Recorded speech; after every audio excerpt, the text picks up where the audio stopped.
Ki khubor ka Batesi TV ka umdi basnyam bak penjasliang. Rupa Premium Meghalaya.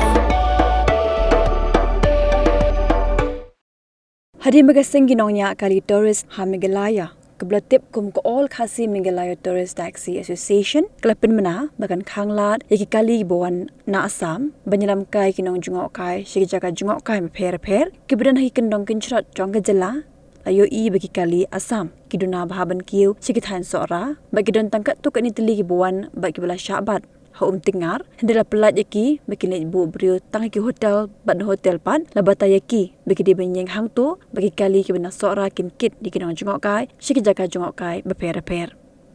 Halo kani ke Duna kali na Assam ke Batesi TV keliyok banyikran bagi noilam jenginongnya kali tourist na Assam ke belatip kum ka Tourist Transporter Association of Assam bakin thop Yugan Sham Barwa baru Krishna Nat bagi ni geliat hu bakadaw ke Duna ki kali na Assam ban kiyo sya Meghalaya kini namar ke jor Palat uslap bar ke chilai Hajurabat bar Khanapara bagi passenger ke behiyar ha airport ru ki Duna ba kini aru kiloong bakam dei satya bagi Tieng ki Jingshah ha Meghalaya.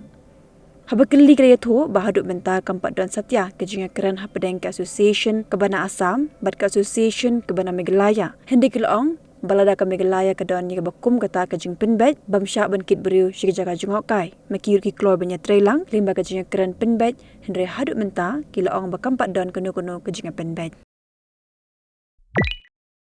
नहीं बात क्या होता है actually market भी ठीक नहीं है ना और पूरा काल सुबह से बारिश है ठीक है नॉन स्टॉप बारिश है इसीलिए बारिश के वजह से गाड़ी जा नहीं सकेगा क्योंकि खानापारा में मतलब आपको जोराबाद में पानी होता है ना फ्लड हो जाता है ना हाँ कुछ प्रॉब्लम हुआ ना क्या पता मतलब वो जो क्या वो टूरिस्ट लाइन का प्रॉब्लम ना टूरिस्ट का जो साइट सीन वाला ना ठीक है आप लोग का वो डिसीजन है कि नहीं जो जैसा डिसीजन है वैसा तो मानना पड़ेगा करना पड़ेगा है कि नहीं हाँ ठीक है कोई बात नहीं देख लीजिए ऐसा क्या सक्सेस होता है कि नहीं हम लोग का तरफ से कोई दिक्कत नहीं है क्योंकि हम लोग का एयरपोर्ट आएगा गाड़ी है कि नहीं एयरपोर्ट का पैसेंजर को मतलब क्या होता है हमको पहुंचना है तुम लोग का एसोसिएशन में क्या होता है क्या नहीं होता है हम लोग ये बात नहीं सुनना है हमारा फ्लाइट है हम एयरपोर्ट में पहुंचना है हम एयरपोर्ट से शिलोंग जाना है वही हमारा बात है गाड़ी टिप टॉप होना चाहिए ड्राइवर अच्छा ड्राइवर होना चाहिए पैसेंजर का बात वही है ठीक है नहीं ऐसे बातचीत तो नहीं किया अभी तक ठीक है फिलहाल अभी तक हम बातचीत नहीं किया देख लेगा क्या होगा क्या नहीं होगा